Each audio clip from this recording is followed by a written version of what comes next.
Mayor Brandon Scott is in some trouble. See, his wife worked at a nonprofit called Be More Empowered. That nonprofit received over $100,000 in taxpayer money while she was employed there. $80,000 of that money came one day before the couple actually publicly announced their relationship. The nonprofit is now delinquent in taxes, failed to disclose her salary, and was sued for not paying rent, and has stopped operations. Even when reporters asked questions about the $80,000 contract, it couldn't be produced. Even when they tried to reach his wife, Hannah Scott, she blocked them on LinkedIn. When reporters asked the mayor's office where the money went, radio silence. So this isn't just bad optics. According to nonprofit experts, this is a corruption scheme with red flags everywhere. Let me walk you through exactly how this works and why it looks so corrupt. Let's get into it. If I had taxpayer dollars and I said, I'm just going to stop what I'm doing, I would expect that the money providers would be asking me questions, and I would have to be very clear with them where their money was. We have to talk about the timeline. Here's how it all unfolded. You need to pay attention to the dates because the timeline is important. September 2021, Hannah Scott starts working as the director of operations at Be More Empowered, a nonprofit with the stated mission of empowering Black women and girls through mindfulness and entrepreneurship. A year later, Hannah Scott meets Brandon Scott, who has been the Baltimore mayor since 2020. January 2023, Baltimore City government starts sending taxpayer money to Be More Empowered. The total from the city directly was $34,950 by 2024. So here's where it gets interesting. On July 18th, 2023, Be More Empowered gets rewarded an $80,000 grant from the Downtown Partnership of Baltimore at an event. Both Brandon Scott and Hannah Scott attended this event together. One day later, Brandon Scott and Hannah Scott publicly announced their relationship with a pregnancy announcement. So let me make sure that you caught that.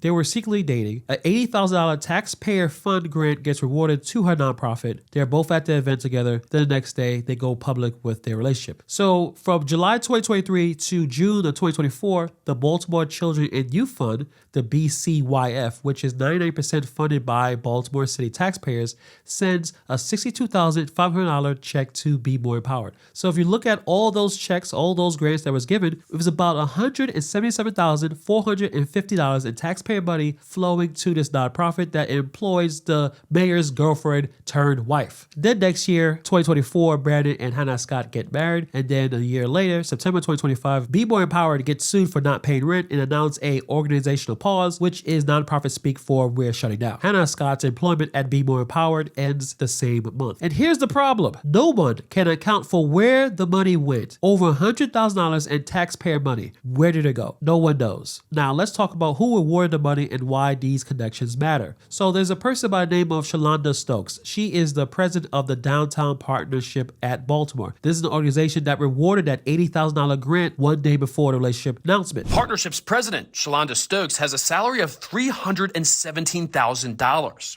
And here's where things get interesting. Shalonda Stokes has posted multiple photos and videos on Instagram with Hannah Scott. They went to the Beyonce concert together in July 2024. They're clearly friends. So your friend's nonprofit gets $80,000 from your organization, which is funded by the taxpayers, right before she announces that she's going to date the mayor. I'm sure there's nothing suspicious there. Now let's talk about the Baltimore City and Youth Fund, the BCYF, the other source of the money. BCYF is guaranteed funding every year through the Baltimore City Charter. This year was $16 million in the city budget. And BCYF is more than 99% funded by the Baltimore City tax dollars. So this is basically a city agency pretending to be an independent nonprofit. Now here's the problem. The mayor's office appointed a representative to the BCYF's governing board. So the mayor has influence over the organization that then sends $62,000 to a nonprofit employing his wife. I'm sure you see the problem there. The Downtown Partnership received $28 million from the Maryland state government through the fiscal years of 2024 and 2025. Mayor Scott himself announced in 2022 that the Baltimore City was sending $1.6 million of the federal RAPA funds to Downtown Partnership, the one that gave Hannah's nonprofit $80,000, as listed as one of the funded programs. So Scott is directing city and federal money to Downtown Partnership, which then turns around and gives $80,000 to his girlfriend's nonprofit. This is called a pass-through corruption. You don't directly fund your spouse's organization, you fund the middleman that then funds your spouse's organization. It creates a distance on paper, but the money still flows where you want it. This is a conflict of interest with a lot of red flags. It looks like corruption. But wait, there's still a lot of problems with this nonprofit.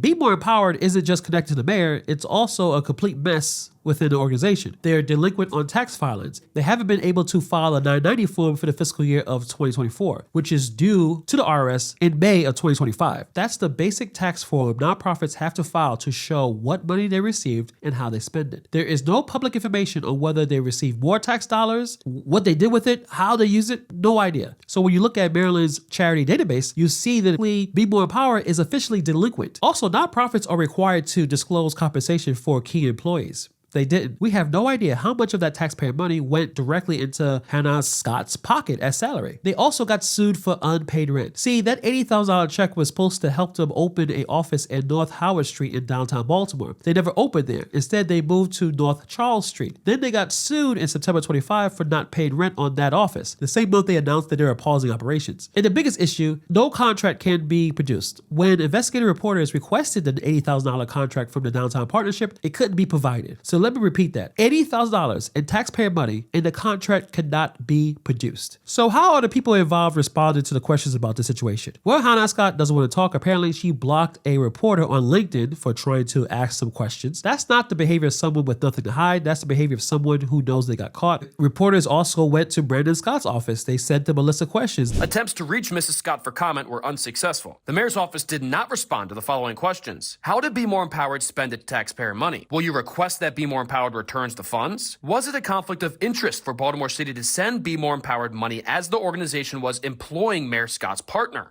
A spokesman for BCYF emphasized that one of its grantees chose Be More Empowered as its fiscal sponsor.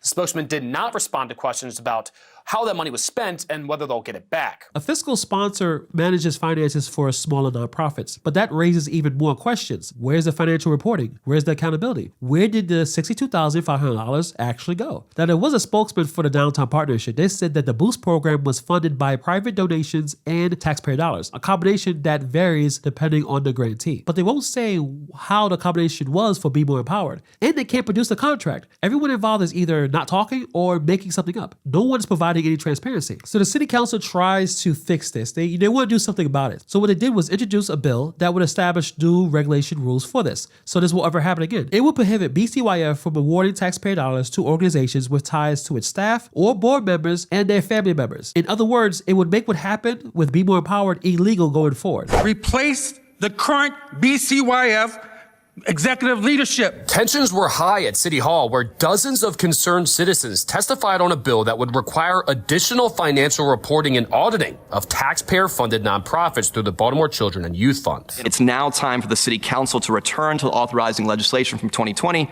to make needed updates to better align the legislative framework with the operational reality of the current BCYF organization, to fill in some of the gaps that were left in that legislation and to bring a bit more clarity to the law. BCYF President Alicia Lee testified in opposition to the bill, arguing that increased financial reporting from grantees would hinder their work in the community. BCYF has and always will support transparency, oversight, and accountability with public dollars. BCYF President Alicia Lee declined an interview with Spotlight on Maryland after the hearing Thursday. Do you have a quick minute for an interview? No. Not at all?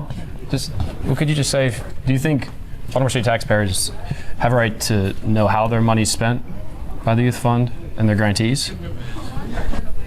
Patrick, I don't have time to talk to you right now. Let's find a time. Okay. Yeah, reach out to Brandon Hanson and schedule a time to meet with me. I'd love that. We reached out to Brandon, as we have many times in the past, asking for an interview with Lee. He did not respond. And how do you think Mayor Scott responded? He announced his opposition to the bill. Think about that. The city council is trying to prevent exactly what happened to his wife's nonprofit from ever happening again, and he is fighting against it. The bill will also require the BCYF to undergo a performance audit every 3 years, basic accountability measures. Mayor Scott opposes that as well. The experts say that this will create enough distance to make things on the up and up, but Brandon Scott doesn't want that distance. He doesn't want good governance. He wants to be able to keep directing taxpayer money however he sees fit. Accountability be damned. So let's recap on what we know. Over $100,000 in taxpayer money went to a nonprofit employing the mayor's girlfriend and wife. $80,000 came one day before they announced their relationship publicly. The nonprofit is delinquent on taxes, was sued for unpaid rent, and failed to disclose her salary, and now has been shut down. No one can account for where the money went. The mayor's wife is blocking reporters asking questions. Mayor's office refusing to answer any kind of questions. The nonprofit hasn't filed required tax forms. The contract can't even be produced. And then when the city city council tried to pass legislation to prevent this from ever happening again. Mayor Scott opposes it. This is what corruption looks like. Nonprofits and fiscal sponsors and organizational pauses and grant programs with no accountability. It's taxpayer money disappearing into organizations connected to the politicians' families